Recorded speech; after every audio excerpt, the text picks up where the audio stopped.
Welcome to Real Flix Reviews. We're like a book club for people who hate reading. This week it's Stanley Kubrick only, and we're doing the movie Dr. Strangelove. And we bring you movie news at the end of the program. This week we have Jonathan Charney, James Stevens, and the man in the lower left-hand corner is Ryan Preston.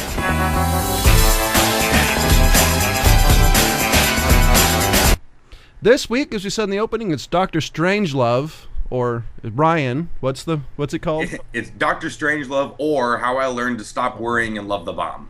Or Dr. Strangelove.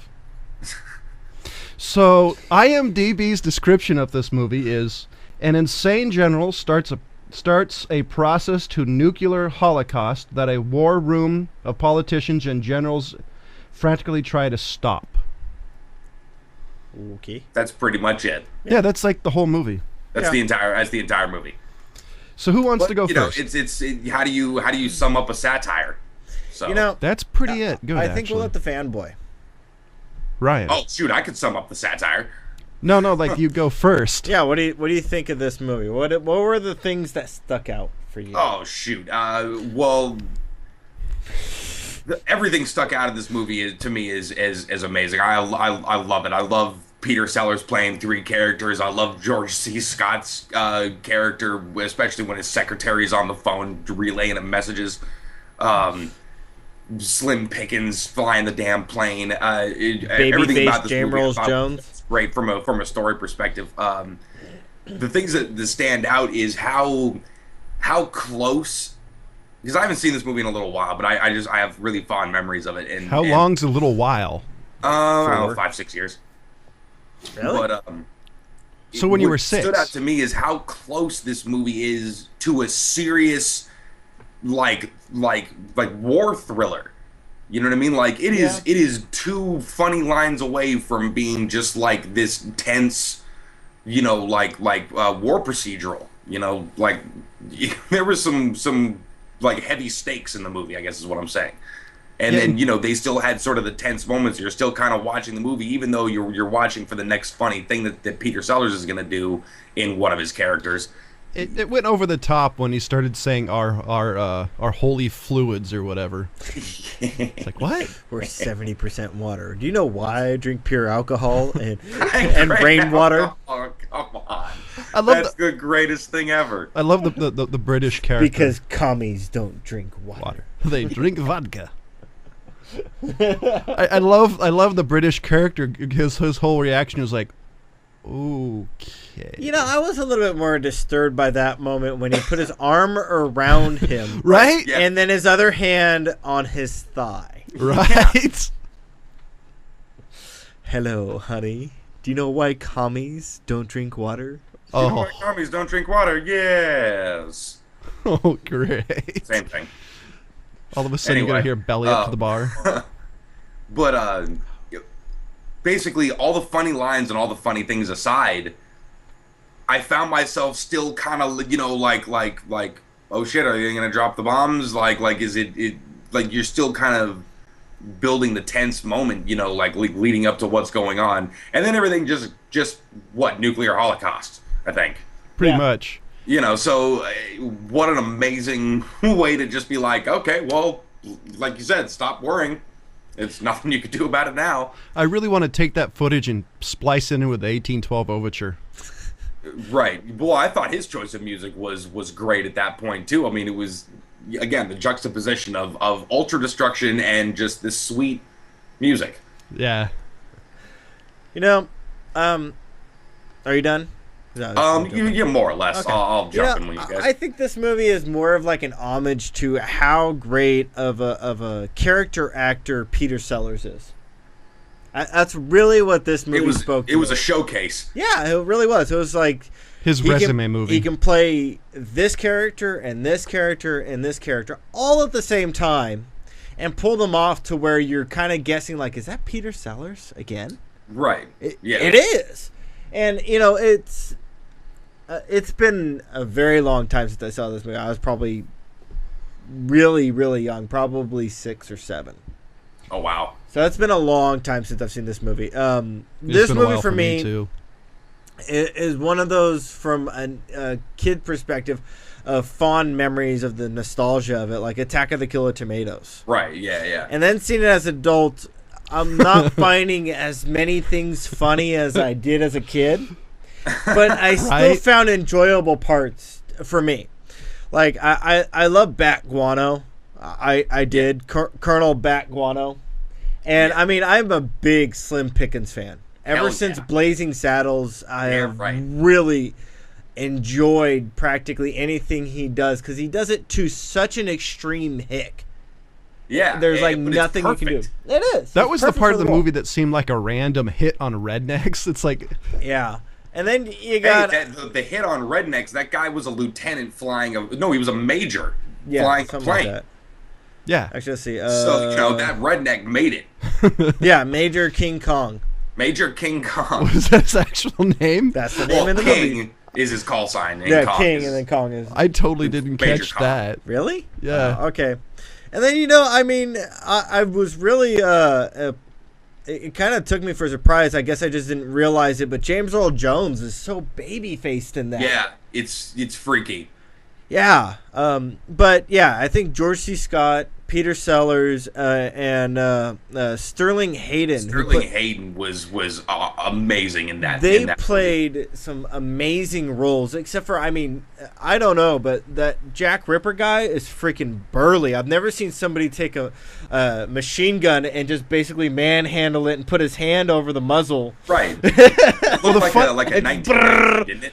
It was like a 50 or a 30. But it was a crew-serviced weapon. It wasn't a handheld. It was one that's generally on some sort of platform. Right. Yeah. You usually have like a bipod or something. Yeah. And the gases expelling from those holes would just blow your hand apart. But, you know, he's burly enough to manhandle it with, I love it that he's got it in a golf bag, and it just takes him forever to get it out, Not exactly a go bag, Exactly. And they get over here and feed me bullets. Feed me with the cigar in his mouth the entire time. I love that character. I love the fact he was just walking around the whole time as bullets are going wing wing. Yeah, standing in front of the window like good shooting soldiers, and blasts all around him. But I love the beginning of the movie where he's so calm. Like, you recognize my voice? Yes, I recognize your voice. Okay, do you know why I'm checking to make sure you recognize my voice? Because I'm doing this. Put the bass on code red. Confiscate all radios. R for Robert. Yeah, this whole thing, and it's like, I just like how calm he was during that whole thing. We're just going to screw the whole entire world up. Yeah. And I'm going to be calm as a cucumber. Right, which brings me to my next favorite character, the president. Yes. All for another the holy Peter fluids. Sellers. Oh, man. The banter on around that war table. Just when he's talking to the Russian president. He'll see the big board. Oh, man. Yeah. And then he goes and finally sneaks a picture. You just watch this just like, well, yes, I like to just call and say hi. Of course, but I have something important. This is very important. Dimitri, would you turn that down, please? Please? Yeah. Yeah. It's a very quotable movie. Very quotable. Yeah, there's a lot to it, but I mean, as far as being a kid and watching it, and then seeing it now as an older person, you get different things. He doesn't like adult. But shut up. Stop talking. I said shush. But anyway, hey, but you have. I said shush. Fingers on lips. Wow, I just got Start making point then. Well, shut up and stop interrupting me. All right, okay. People out there will all stop messing around. Anyways, seeing it as a kid and then going and getting older and then seeing it as an adult, you get different things, but I don't think this one... Honestly, I don't think I enjoyed it as much as I did as a kid. That's the point I'm getting to. I didn't think I enjoyed it as an adult.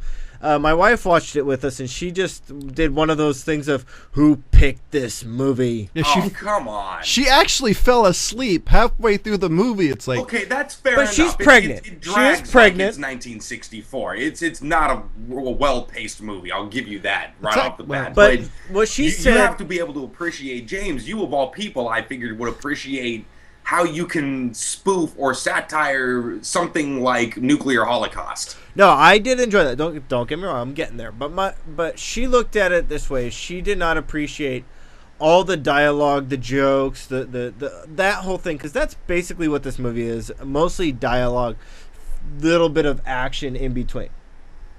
It is. Now, I enjoy that because I get a lot of the humor in there as far as, you know, the ranking of the military and the fact that, I mean, why the hell would you have a British soldier at a top secret base, you know, type thing? Pretty much playing a flamboyant British soldier. Yeah. Why is he a soldier second in command? I was really hoping to see the British salute, you know, the whole... The slap yourself on the forehead. Yeah, backwards. that's the one thing that was missing. Backhand my forehead. Anyway, but I enjoyed it. I thought it was really well done. As far as the fact of that, I mean, they pretty much took all those war movies, those old war movies like The Magnificent Seven. Was that it? No, that was a Western. Yeah, that was a Western. Yeah. I'm thinking of, what was the one there with John Wayne? Oh, Green Berets? Yeah, it was like a Green There's Beret. also The Flying Tigers. Yeah, anyway, those type of movies, the black and whites, and that's why I think Kubrick picked the black and white, is because he was playing into that type of genre. Oh, yeah, by the way, everybody, color was invented by the time this movie was made. Color film. Oh, yeah, just wanted to point that out. Yeah, I was like, what well, I think one of the reasons he played back black and white, because in black and white, a color is another character, versus more so than as a color movie. And black and white, I think, served to actually give the tense moments more gravity. Yeah, I agree. Yeah, but I don't know, John. Go on. I won't take up too much more time. Well, it's the one thing to notice. It's definitely a pretty hard riff on the American Cold War, you know, and the mad style of defense. Yeah. It's hardcore making fun of the pro-military, gung-ho, random American in the military. Yeah. The Jack Ripper general was the total rip on the atypical bomb him out of hell type of character. Right. Yeah. Leave being a crater. Played by later Patton. Yeah. Yeah, totally. My favorite thing though was the song they were playing when they were in the B-52. Was it Johnny Comes Marching Home? Yeah. Yeah. I loved the that. Ants Go Marching. Yeah. That was my favorite. I think Johnny Come Marching Home was the original one though. Yeah. Yeah. I love the whole light kind of almost slapstick feel they give to that whole thing. Yeah, it was kind of sporadic at times, which is a little strange. You know, and the end was hilarious. He's up there on the bomb, fixing the thing. The next thing you know, the random cowboy is riding the nuke all the way to the... And somehow has enough leg strength to stay on it the whole time. That's right. Right, yeah. That's the part I thought was funny. I did like the writing on the bombs. Hi there. Yeah, hi there, and Dear John. Dear John. Right. And I totally forgot that George C. Scott was in this movie. Like James, I haven't seen this movie in years. Mm-hmm. And the fact, when I first saw him, it's like, oh shit, it's Patton. Yeah. It's like, that's awesome. Because George C. Scott's a great actor. Yeah. And I thought he did really well with his role. It's funny to see him do something like that. Yeah. Yeah, this is... I think this role is kind of like dramatic level. I think this character's like Patton, but it's such a ridiculous movie at times that it plays very well.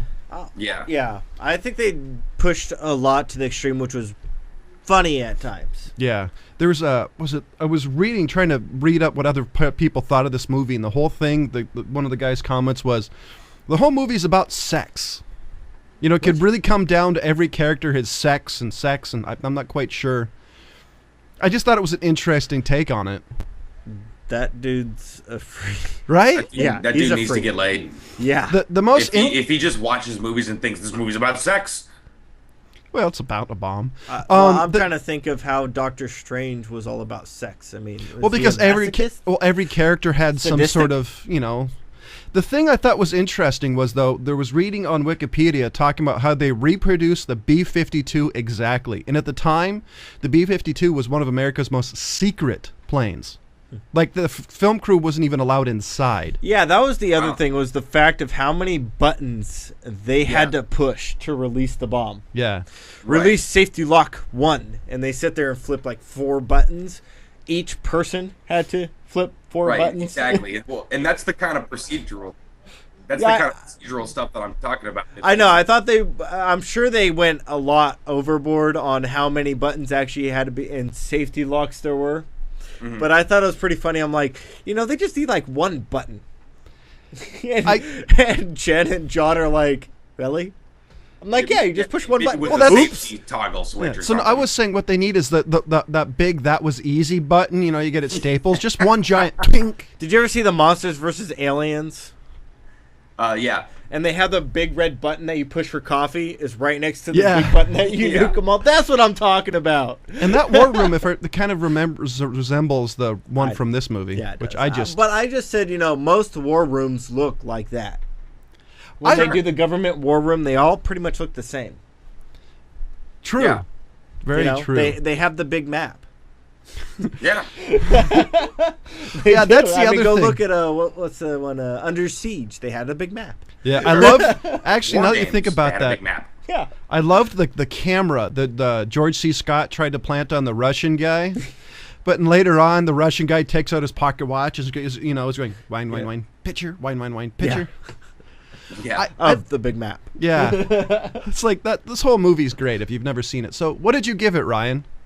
I give it a 3 just because, like I said, the pacing is a little bit sporadic, but it was a debate in my head between 3 and a 4, just because I love them satirizing something as serious and then playing it that serious, but just sort of injecting these ridiculous things in there. Like I said, this movie is a hair away from being a completely serious movie. So, the question for you: do you think anybody who likes Stanley Kubrick will like this movie? Oh, sure. I think it's indicative of his sense of humor, and which you haven't seen, especially in the movies that we've done. You haven't seen him play really towards the sense of humor. You've seen him kind of put it in a couple of moments, a couple of funny lines, but not to this kind of degree. But it's still, you can definitely still tell a sensibility, especially with the nuclear holocaust at the end. James? I give this movie a straight out 3. I wasn't leaning more towards the 4. I don't think it held up as much as when I saw it as a kid as now, but I still enjoyed quite a bit of the movie. There are a lot of parts that kind of captured my attention. Especially shooting out of a blind window. No, I agree. I actually never caught that for some reason. It never occurred to me. He never rolled up the windows. No, he never did. That's hilarious. He shot straight through the windows and the blinds and everything at just any bullets flying towards him. I thought it was great. I agree with James. This is a strong 3 out of 5. I like that. My favorite part about it is the serious overtone the whole movie has, but these random, really kind of wackiness happens. Yeah. With the guy talking about his precious, conservative fluids. Yeah. And, Well, and the scene with which one, but was saying exactly what it was. It was really making fun of making fun of the Cold War. American way of war. You know what I mean? Yeah. And the other scene with the Coke machine was funny. Oh, You're gonna if you don't really need to change, you're gonna have to deal with the Coca-Cola company. Yeah. Right, and then he gets sprayed. I mean, it was borderline slapstick. Well, it was when he got sprayed. It's like, really? Yeah, that was another part. I like the fact that he made a collect call to the White House, and they weren't going to accept it. Yeah. And then he had to do what was it? A trunk call. No, yeah. Well, not a trunk call. It was a basically a server to server, and I'm talking internet terms, but it was just basically operator phone. Phone to phone type of thing. And it was pretty funny. Overall, and he's like, wait, I still don't have enough. And he orders him, destroy the Coke machine. Oh, and the fact, do you think I go to war with spare change in my pocket? That line we kind of like, that actually made me think. It's like, that's like an interesting question. Right. Yeah. Overall, I liked the movie. It's definitely a strong 3 out of 5. Yeah. It's worth seeing. If you've never seen this movie at all, you've got to see it at least once. It totally is worth a watch for most people. Yeah. For most people. Well, I mean, I know a couple of naysayers that would be like, movie sucks. And those people fucking blow. Well, they're probably a big fan of Masters of the Universe. I mean, that's what I'm saying. Those kind of people. What's wrong with Masters of the Universe besides that it sucks? It's his favorite movie. It's whose favorite movie? Well, I love that movie. See? Shut up. It's whose favorite movie? But I love it because of Billy Barty and a young Courtney Cox. So it's now the movie news portion of the show. Ryan? Oh, okay. Well, I'm so excited about this. today's top story. Oh no. Oh yeah. See, we decided that we're gonna go see, what was it? Oz the Great and Oz, Powerful. right? Yep, that's next week's movie. Okay, Oz the Great and Powerful. Now, as both of you might be aware of, in 1973, Dark Side of the Moon came out. Yes. And it just so happened to sync up with a decent portion of the 1939 film Wizard of Oz. When she's already in Oz. Mm-hmm. Well, no, from the beginning. Like, Yeah, you started off from like the started second. when the lion roars on the MGM logo. That's And then you right, start playing the album, and then it's got moments in the beginning when she's like walking on the thing, and You have to time it a couple other exactly. moments when she gets there. But the album's only like 48 minutes long or 50 minutes long, so it doesn't obviously go through the entire thing. But somebody figured that out one day, okay, and It was a and Smoking that pot became dropping this acid, amazing pretty pop much. culture kind of thing. Oh, have you ever done the Dark Side Wizard of Oz sync up thing? Well, gentlemen, I'm here to tell you that we have another task ahead of us. Because apparently, Oz the Great and Powerful syncs up amazingly with Coolio's Gangsta's Paradise. There's no chance in hell I'm doing that. Okay, Oh, that sir. song is only like 4 minutes. No, So it's the apparently album. The whole album? It's the album, and I'm trying to remember but it was. So the question is, Ryan, do you actually own that album? Because I never have. And I don't. I own the single because the single rocked. Yeah, it's a good single. And I think every white dude in the world has that song memorized. But apparently the song, That's How It Is, Ghetto Highlights, Gangsta's Paradise, and a bunch of Gangsta's Paradise stuff. So I have a question. I have a question. Cruising, Exercise Yo Game, 1, 2, 3, 4, He can count. Smiling, Kinda High, Kinda Drunk, The Revolution. How many songs are on that album? Apparently a lot. 15. Get Up, Get Down. But apparently Probably 15. apparently a lot of this syncs up. But my question is, how many albums did the guy go through before he found that out? You see, that's Because the thing. movie's only been out for 4 days. I mean, you're talking about a million combinations, of At where to least. start, where to stop, what album to use. I mean, how lucky did he get just throwing Coolio on, like 6 or 7 into it? And I mean, Or a now, little bird- hold on.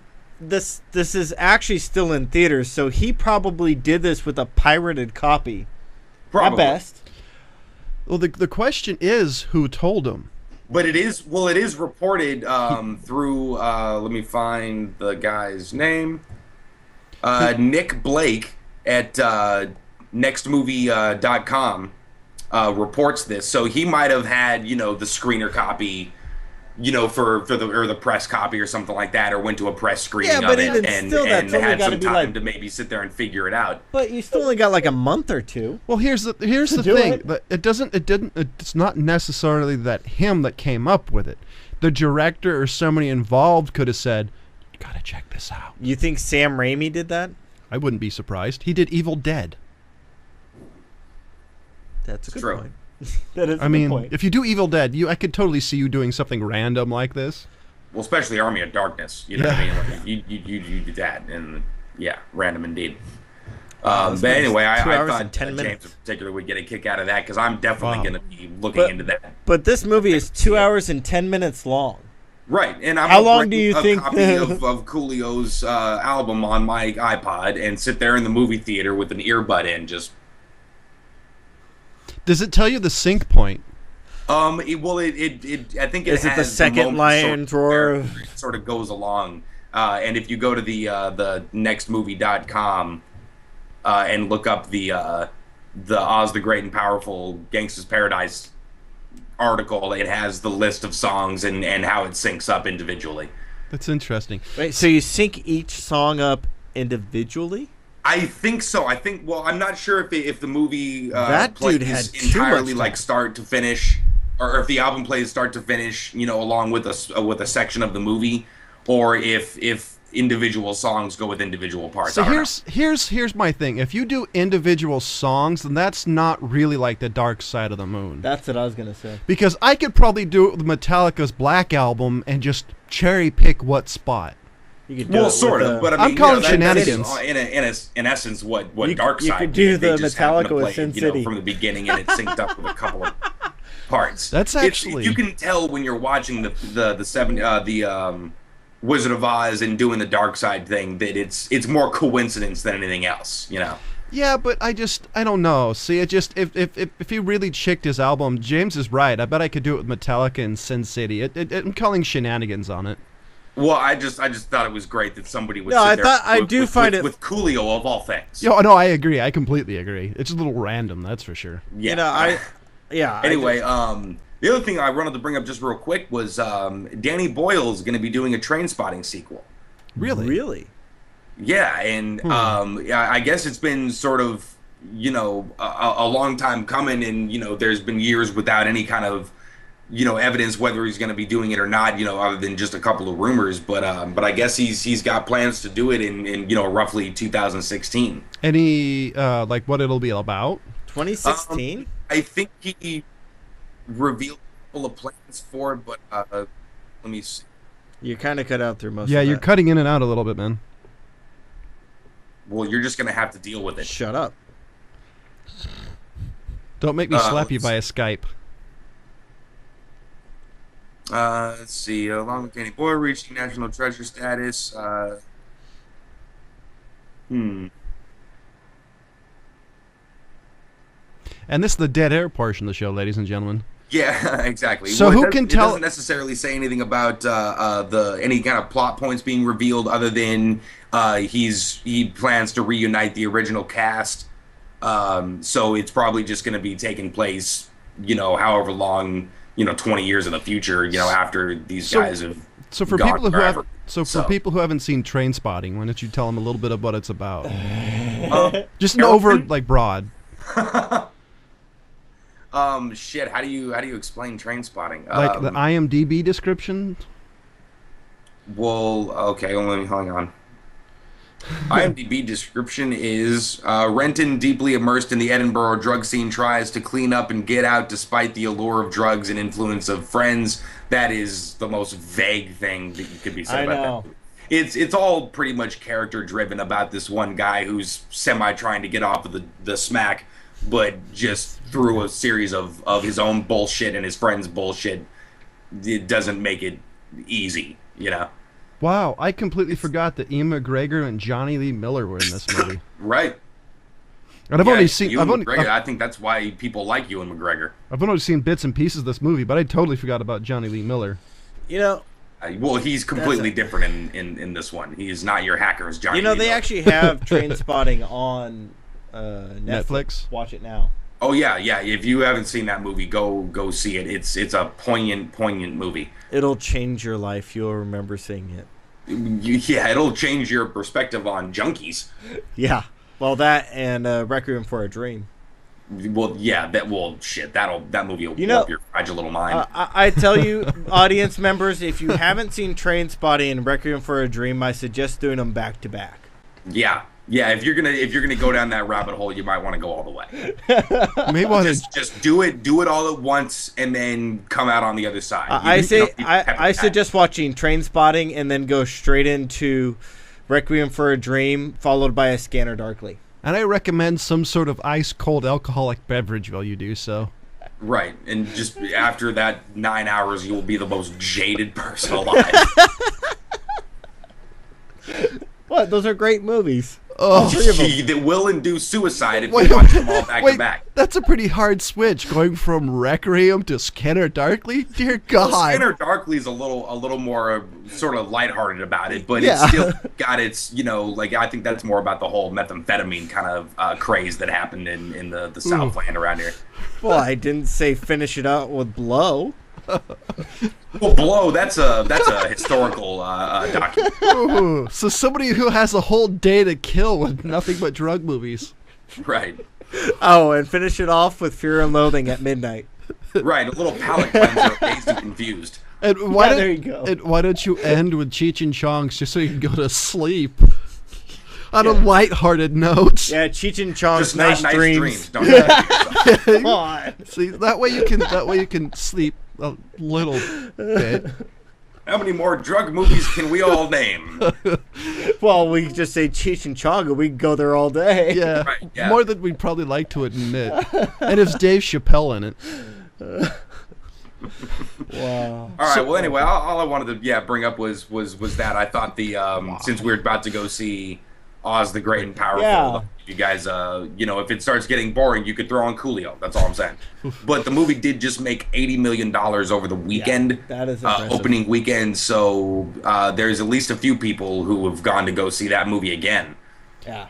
So, ladies and gentlemen, we all gave Dr. Strangelove, or How I Learned to Fall in the Bomb, Love to the Bomb, or How I Learned to Make Stop Love to the Worrying and Bomb. Love Is that the what you Bomb. just said? well, damn it, somebody say it. I can't say the damn title. So Dr. Strangelove, or How I Learned to Stop Worrying and Fall in Love with the Bomb. what he Or said, Love the Bomb, not fall in love with it. It's just how many times can we fuck this up? a lot. A few more times. Ladies and gentlemen, we all gave the movie Dr. Strangelove a 3, so it's a hat trick this week for Real Flix Reviews. Like Ryan and James said, next week we're doing our theater pick. It's The Great and Powerful Oz with Oz James Great and Franco. Are you having problems with titles today? Apparently, I haven't drunken enough. So, ladies and gentlemen, we'll see you next week. Goodbye.